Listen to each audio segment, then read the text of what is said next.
Hello, my name is Jim James and I am your host on Speak PR. Now, on this podcast, I'd like to help you to unlock the value in your business by providing some free and effective communications tips and tools. Now, I do this by sharing my experience as an entrepreneur and a PR agency owner for over 25 years, serving over 500 clients, large and small. Today, I'm going to talk about photography. I'm going to talk about getting your own photography done if you are running a company or if you're representing a company like I am with East PR.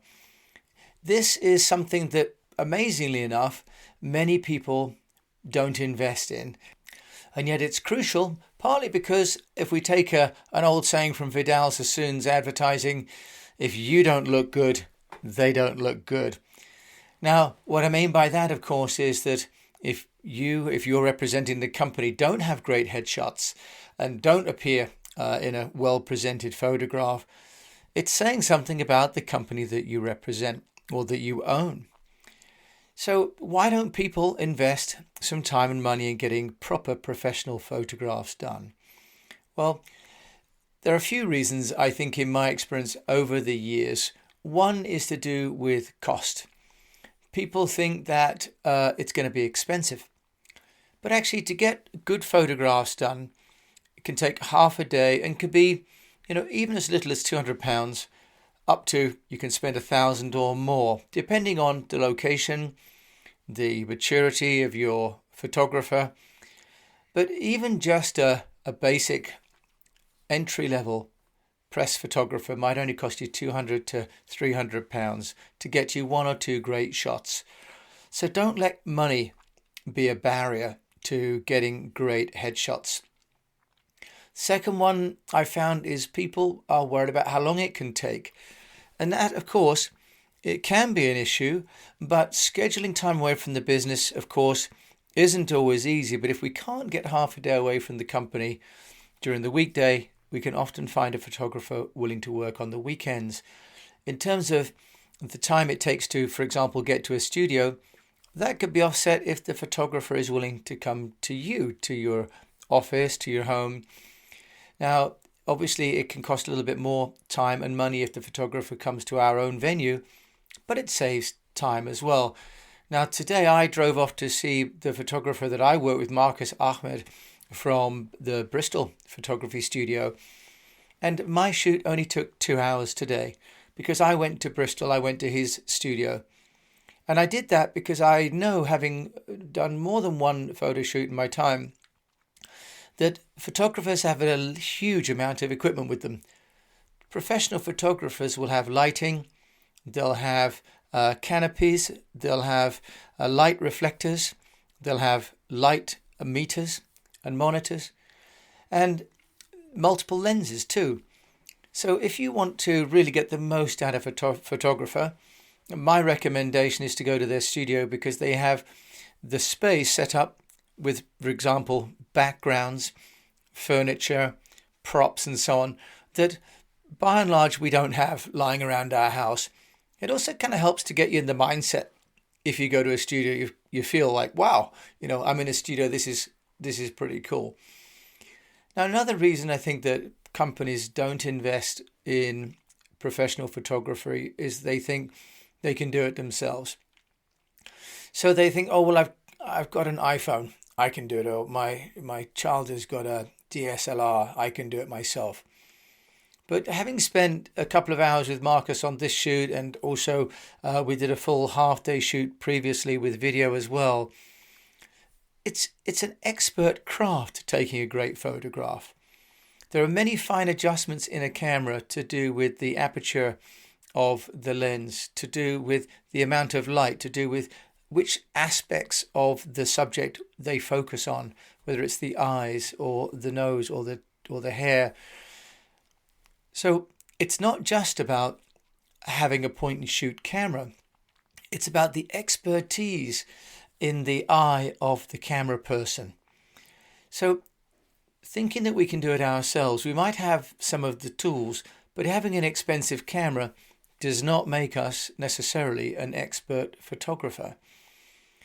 Now, another thing I would say is that when we look at the equipment, I thought that I had a good mirrorless digital camera in the Sony that I had. But when I go and see what Marcus has got, he has multiple lenses and multiple bodies. And when he's taking photographs, the average file size that he's shooting are 60 megabytes compared to the 5 to 10 megabytes that my Sony was getting. The consumer cameras or semi-pro are really geared around you taking a lot of photographs, but them not taking up too much storage. But the resolution, the crispness, the attention to detail that a 60 megabyte per frame camera captures is just breathtaking. So we might think we can skimp, but actually, for my money, photography and investing is worth it because it's showing how much we invest in the image of ourselves and of our company. So if we are representing a company, which most of us are doing at some stage or other, if we have a low-cost, cheap portrait, then it's saying something about how we feel about the company. We wouldn't think about having a cheap logo, we wouldn't think about having a cheap sign above the building or a cheap website even. So this isn't a holiday photograph trying to capture happy memories. This is a shot of a person who defines how a company is seen. And a company, of course, wants to look reputable and trustworthy and creative and fun to work with and high quality. So why would we not invest in having a photography session that represents those key values? So often when we've sent out media releases, we've had clients that have not provided great photographs, and quite often the media won't run the story. Remember that media, all media, including our own media, thrive on great content. As we know, tweets with images get twice as much engagement as tweets without. If we look at something like Instagram, it's all images. So why would we not want to invest in creating great ones of ourselves as spokespeople of the companies? So often a great photograph will carry a story that may not be a great story, but is a great picture. When I launched Morgan Cars in China, I spent a huge amount of money on photography of the cars themselves and of myself with the cars because I was promoting and building a brand of a lifestyle. The story revolved around the images and the narrative, the text and so on, especially for a Chinese language audience at the time, was as much about what the picture said as the text. So we can get great coverage if we have great photographs. Now, if a picture is worth 1,000 words, then imagine the message that a great photograph sends.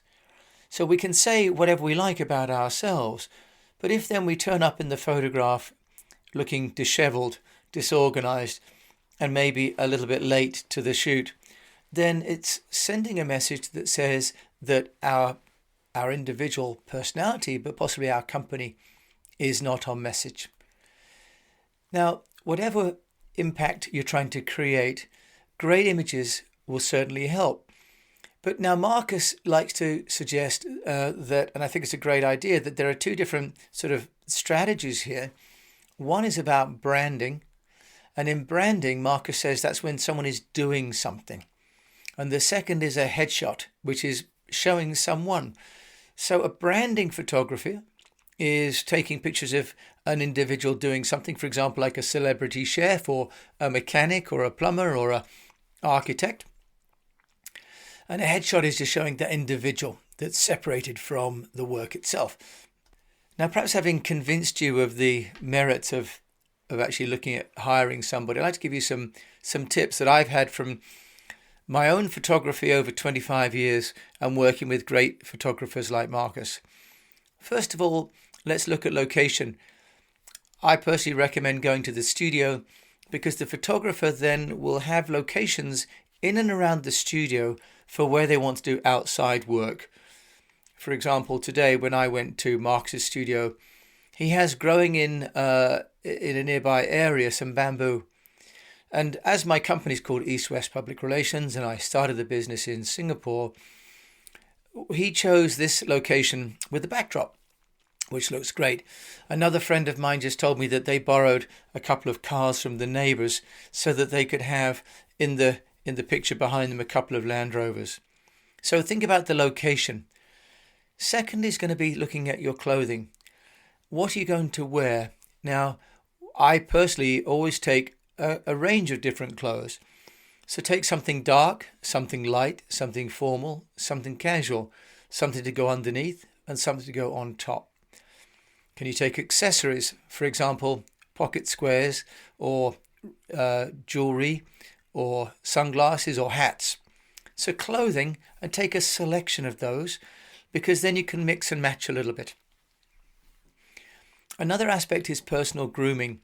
I remember working with a client many, many years ago in Singapore who turned up for an interview on Bloomberg TV in a sort of a greenish shirt, and he hadn't had a shave that morning, and this was a 8 o'clock in the morning live filming, and he also had wispy hair, and he really looked red because he was running in the heat, and you could see the stubble, and you could also see through the backlight in the studio the wisps of his hair coming out.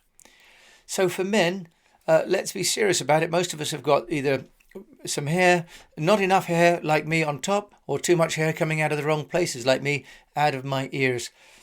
Make an effort the night before to, forgive me ladies for the detail here, but clean out all the areas where hair might be growing that it shouldn't be, and tidy up the hair where it should be, because the intensity of that 60 megabyte photograph will pick up the finest of hairs, and you want to look as though you run your personal life like you run your company, which was the attention to detail. Now, when you go and see the photographer, or even beforehand, make sure that you're on the same page in terms of the outcomes. So Marcus and I discussed that we want to have 3 different photographs today, 1 outside and 2 inside. The 1 outside that I could use for sort of conference speaking, 1 inside which is a serious portrait for example, my LinkedIn profile, and 1 more relaxed for editorial opportunities that might come along where there's room maybe to add some text along the side, a full body length shot. So how many shots do you want to get from your session, and what's the purpose of those? What's the image that you want to present? Is it serious? Is it humorous? Is it relaxed? Is it tense? And you can do both of these in the same shoot, but don't try and do them all with the same photograph. So think as well if you want colour or black and white, because the setup can be different. If you're doing black and white photography, then it's good to have fabric in your clothing that has more texture, for example, or you can even get away with wearing a pattern. So thinking about the purpose of the shoot and the photographs themselves will give you and the photographer really a schedule of what you want to photograph against. Now, I worked with Nick Hems, who's a stylist down here in Bath, and he is wonderful at helping to set up the selection of what you're going to wear and the accessories, but also arrangement of those. It's very hard for the photographer to be looking at the model or the person themselves and looking at the shot. They may have an assistant with them to help set the lights and the reflectors and the other tools that they're using. But you can have someone like Nick Hems, who's a professional stylist, who would then work in, for example, the best mixture of colours and clothes and styles for each individual shot. It's a bit of a luxury, but ideally you can have someone like Nick on board before the shoot, and they can even bring certain items with you. And for the ladies amongst you, it's great to have someone there to help, for example, with the hair or maybe lipstick or other cosmetics, because this person has an independent eye. And I find if I'm sitting there in front of the photographer, I'm as busy thinking about if I'm sitting up straight, if I'm got my shoulders straight, if I'm smiling or not smiling, if my head is straight up. All those things go rushing through your mind, and having a third party there to help you look good can really take your mind off it so you can relax. Now, one of the things talking to Marcus about is the setup of the photograph itself. So You might say that you want 3 shots and you want them for your editorial and to go out, for example, for your speaking opportunities or for your maybe a company advert. But what Marcus also likes to think about is how he sets up the photograph itself. So by that I mean that we took some today with a single simple lens and some with a wide angle lens. The wide angle lens then have got nearly 2/3 of the photograph image available for text. For example, if I wanted to run this as a double page spread or as a banner ad, then I could run some text about myself and about the company.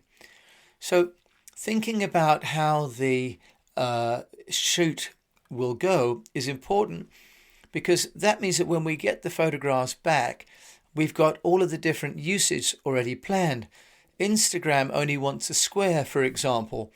So if we're shooting in landscape, then the chances are that we're going to miss being able to use most of that photograph in Instagram. So just think about the kind of output that you want, and that will really help everybody to save time. Now, what we also want to do is to think about whether we're going to be creating a series of photographs or focusing on just one photograph for one purpose.